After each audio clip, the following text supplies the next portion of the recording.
Hello Animals fans and welcome back to the Animals universe. We're doing another AniLysis today.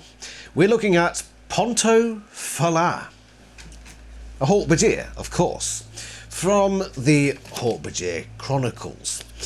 Mentioned only once, Ponto Fallah was one of the elders from Dak Hami's tribe. My name is Dak Hami.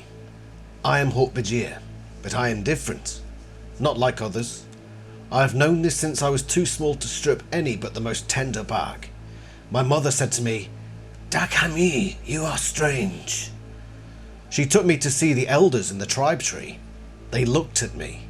They spoke to me. "He is strange," Elder Mabkahet said. "Yes, he is strange," Elder Ponto Fallah said. "He is a seer," Mabkahet said. He was not happy.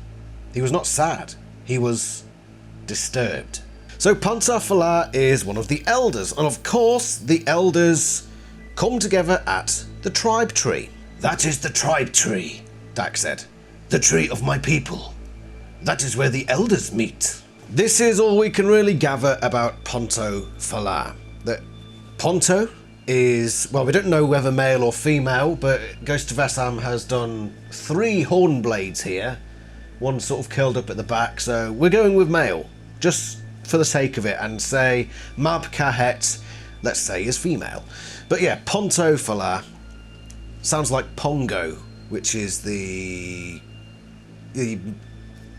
male dog in 101 Dalmatians. So we're going with that. We're going with Pongo, Poncho.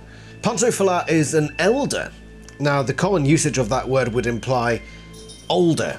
So more aged. So basically the tribe tree is an old folks home or a bingo club. So this is Hawk-Bajir bingo, and the elders, they've seen more, they tend to be wiser. Old people tend to be a bit wiser until they get to a certain age, then the wisdom just starts to fall out of their ears and their mouth in liquid form in that case. A lot.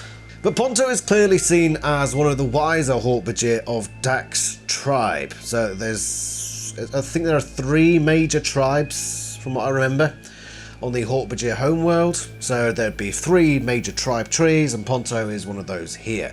He doesn't seem to be the eldest of the tribe, because you get, I think it's Tila Fazat, who is the one who says that the seer is the one to come to our people. She's the really old one. So Ponto is sort of one of the older Hawk-Bajir of the tribe, but he isn't the oldest, he's just sort of up there. And we know from the Hawk-Bajir AniLysis, well, we sort of speculate, that Hawk-Bajir probably lived between about 30 and 40 years, roughly. Go watch the Hawk-Bajir AniLysis, I'll link it at the end of this video so you get more detail on that. So let's say that Ponto Fallah is probably somewhere between 30 and 40 Earth years old. He has a vague knowledge of what a seer is, sort of. More just the fact that he says that Dak Hami is strange. So they obviously look for certain signs, and he's able to see that and say, this Hawk-Bajir is different. Something that Dak's mother apparently was, to a certain extent, able to see. But the elders provided a little bit more context before Tila Fazat comes in later down the line and says, this is a seer, they are to lead our people through difficult times. But Ponto doesn't have that sort of wisdom yet. He probably will get there at some point. What can we say about Ponto from this point on? Well, we never mention again. We never really see the tribe tree members, the bingo club, at all after this point in the story. They're just sort of vaguely mentioned here or there, I believe. But nothing specific about Ponto. Of course, the Yeerks, soon after this happened, came to the Hawk-Bajir world, and I can only imagine, sadly, that Hawk-Bajir that were too old, if they weren't killed by the Yeerks straight away, then they would have been discarded. So, unfortunately, Ponto, very, very unlikely to have made it through that Hawk-Bajir planet portion of the Yeerk War. So, the Yeerks came down, invaded, and eventually won that war. There was only the pocket of resistance with Aldra and Dak that eventually died out. Ponto probably wasn't even with that. He probably got killed quite early on, which, yeah, it's sad. It's sad, but if he's an elder, you know, he lived most of his life. You got to think more about the younger Hork-Bajir who are just beginning to come into the world, who suddenly have it all ripped away. So he's lived his life, he's passed on his wisdom, and though his end may have been premature, so far as we can speculate, he did lead mostly a peaceful life, which is something that a lot of Hork-Bajir following him did not. But that is Ponto Fallah, and that's all we can really say or speculate. And there's a jolly nice picture of him with a smile, I think. He is strange.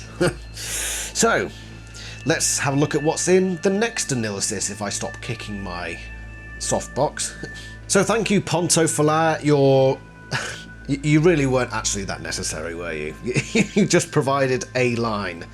And you were a member of the bingo club. But you know what? Welcome to the Animals Club. You were there. You did nothing of use. But whatever. You didn't harm the series in any way. So whatever. You were there. Let's have a look at what happens in the next AniLysis, where we could have anything from between books 1 and up to and including book 26. Disclaimer, I know we started the AniLysis series very early on with an episode on the Iscort, but I don't think I caught as much information as I could. So I've actually included as possible AniLysis Isk and Yort, in which case we'll cover the rest of that information. But anyway, we could have the Master Me. There could be Maglev trains that we look at in the next AniLysis, or it could be Axe's Earth Diary. What's it gonna be? Spin the wheel and let's see what the spinning of the wheel brings us in this glorious day. What's it gonna be? The new Animorph. You!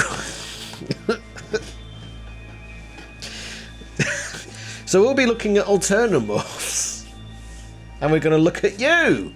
We're going to do an AniLysis on you! That's going to be fun, isn't it? Anyway, yeah.